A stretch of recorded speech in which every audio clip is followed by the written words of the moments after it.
Good morning girls. आज के video lecture में हम पढ़ने जा रहे हैं माइक्रोस्पोरोजेनेसिस यानी कि लघु बीजाणु जनन।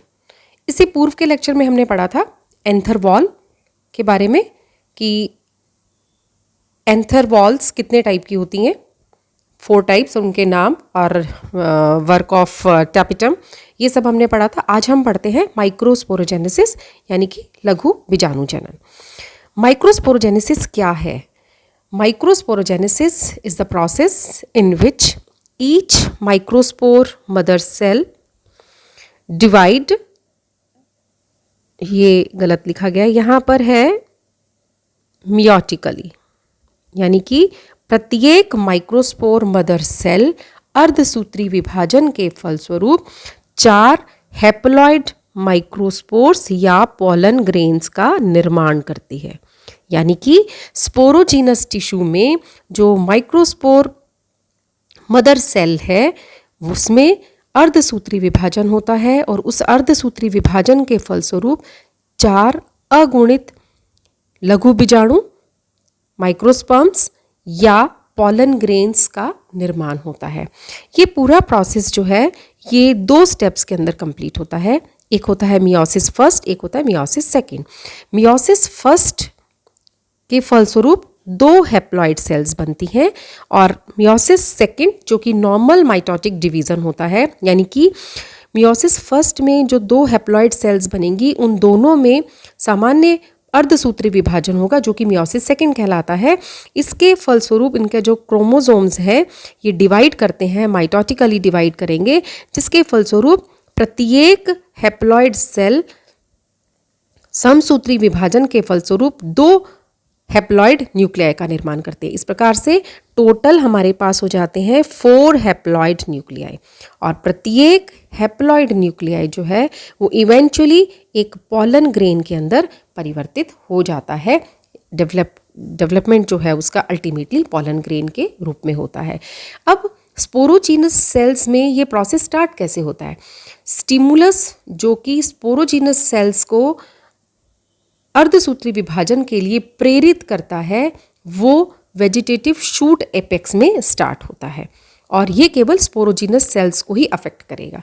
वेजिटेटिव शूट एपेक्स के अंदर जो स्टिमुलस स्टार्ट हुआ वो अल्टीमेटली स्पोरोजीनस सेल्स को अफेक्ट करेगा, जिसके फलस्वरूप स्पोरोजीनस सेल्स के अंदर ये जो अर्धसूत्री विभाजन का जो प्रोसेस है वो स्टार्ट होगा और जो डिवाइड होने वाली सेल है माइक्रोस्पोर मदर सेल वो डिवाइड होकर मियोटिकली डिवाइड होकर 4 हैप्लॉइड माइक्रोस्पोर्स या पॉलन ग्रेन्स का निर्माण करती है।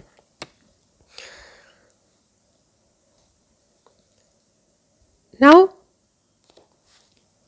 The cytokinesis, the arrangement of pollen grain in a tetrad, यानी कि प्रोसेस हो गया। इसके बाद क्या है, अब साइटोकाइनेसिस का प्रोसेस होना है। साइटोकाइनेसिस में क्या है, arrangement of meiotic division, microspore mother cell में मियोटिक डिवीज़न के दौरान वॉल फॉर्मेशन 2 प्रकार से होती है। ये वॉल फॉर्मेशन जो है 2 प्रकार से है, एक है साइमल्टेनियस टाइप और एक है सक्सेसिव टाइप। अब ये दोनों टाइप्स कैसी हैं ये देखिए, ये है सक्सेसिव टाइप। सक्सेसिव टाइप के अंदर क्या होता है, इस टाइप की वॉल फॉर्मेशन में जो कि अधिकांशतः मोनोकोटिलिडन्स में पाई जाती है, मोनोकॉट्स के अंदर अधिकांशतः सक्सेसिव टाइप की साइटोकाइनेसिस पाई जाती है, यानी कि वॉल फॉर्मेशन होती है। एक सेल प्लेट लेड डाउन होगी बिटवीन 2 डॉटर न्यूक्लियाई। ये देखिए यहाँ पर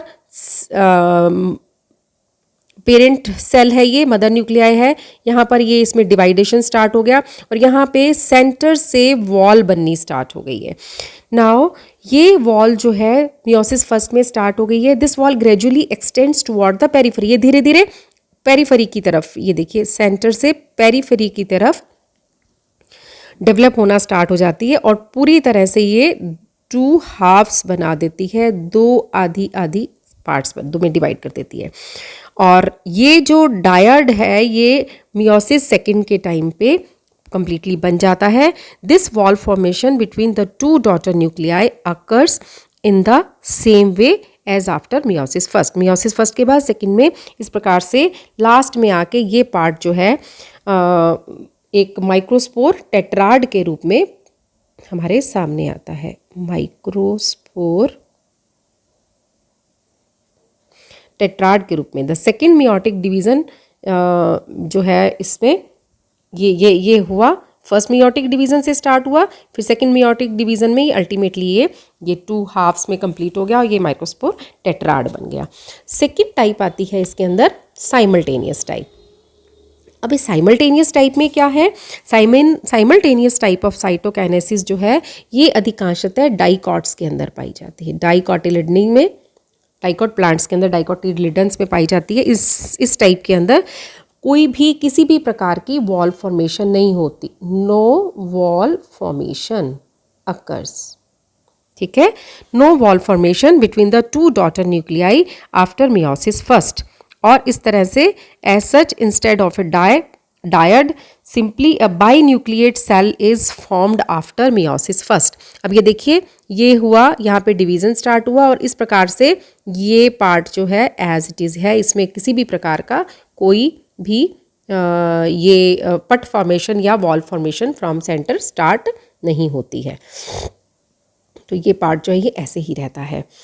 तो इस प्रकार से दो न्यूक्लियाई जो हैं, जो 2 डॉटर न्यूक्लियाई मियोसिस फर्स्ट के बाद बनते हैं, उनके अंदर सेकंड मियोटिक डिवीजन होता है जो कि सिनक्रोनस टाइप का होता है। इस ऐसी स्टेज के अंदर चारों डॉटर न्यूक्लियाई जो हैप्लॉइड हैं वो एक कॉमन साइटोप्लाज्म में ही पड़े रहते हैं। ये देखिए 1 2 3 और फोर्थ सेकंड साइड पे 1 2 3, फोर्थ जो है लास्ट पे है।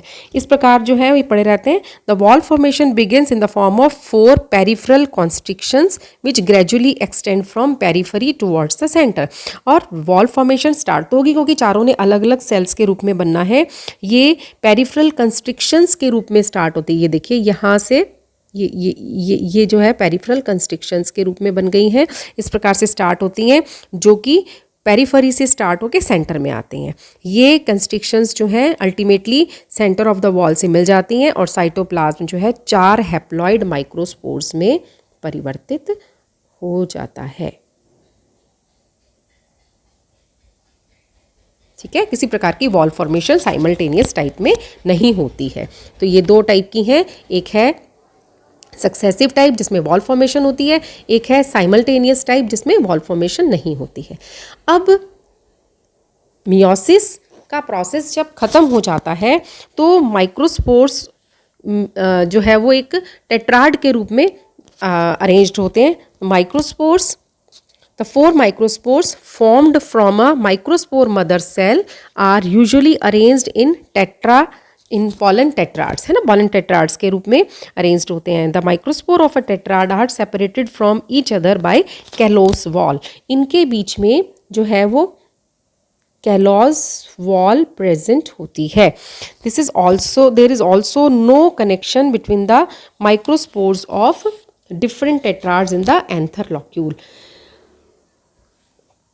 ये जो चारों माइक्रोस्पोर्स हैं जो कि एक माइक्रोस्पोर मदर सेल से बनते हैं, they are usually arranged in, ये क्या कैसे अरेंज्ड होते हैं, या ये टेट्राहेड्रल में या आइसोबाइलेटरल में या डेक्यूसेट में, ये इनकी शेप्स हैं, इन शेप्स के अंदर ये अरेंज्ड होते हैं। टेट्राहेड्रल शेप के अंदर कैसा होता है, ये देखिए डायग्राम में बताती हूँ मैं आपको। ये फर्स्ट है टेट्राहेड्रल। टेट्राहेड्रल में क्या होगा, जो कि साइमल्टेनियस डिवीजन के फलस्वरूप बनता है। ये 4 माइक्रोस्पोर्स जो है lie at the 4 corner of the tetrahedral. ये चारों एक टेट्राहेड्रॉन के चारों कॉर्नर्स के ऊपर अरेंज्ड होते हैं। जब हम सामने से देखते हैं, एक एंगल से देखते हैं, तो हमें 1 2 3 1 2 3 ही नज़र आते हैं और 4th वन जो है वो इनविजिबल होता है, वो उसकी बैक साइड पे होता है। तो इसी प्रकार से सेकेंड टाइप आती है आइसोबाइलेटरल। आइसोबाइलेटरल टेट्राड्स में क्या होता है, ये सक्सेसिव डिवीजन से बनता है जिसमें 4 माइक्रोस्पोर्स हैं, एक ही प्लेन में अरेंज्ड होते हैं, 1 2 3 एंड 4। This is आइसोबाइलेटरल। ये साइमल्टेनियस से बनता है और ये वाला जो है सक्सेसिव से बनता है। इसके अलावा भी और टाइप्स होती हैं, जैसे डेक्यूसेट टाइप है। डेक्यूसेट टाइप में ये है डेक्यूसेट टाइप। डेक्यूसेट टाइप है जो कि मैग्नोलिया क्रैकी एट्रीप्लेक्स में पाया जाता है। इसी प्रकार से टी शेप्ड होता है, this is T shaped, first division हो गया, उसके बाद दिख गया ये टी शेप्ड में है। ये टी शेप्ड जो है एरिस्टोलोकिया और एरिस्टोलोकिया में पाया जाता है। और एक तो एक लीनियर फॉर्म, एक लाइन के अंदर चारों होते हैं, ये हेलोफिला में पाया जाता है।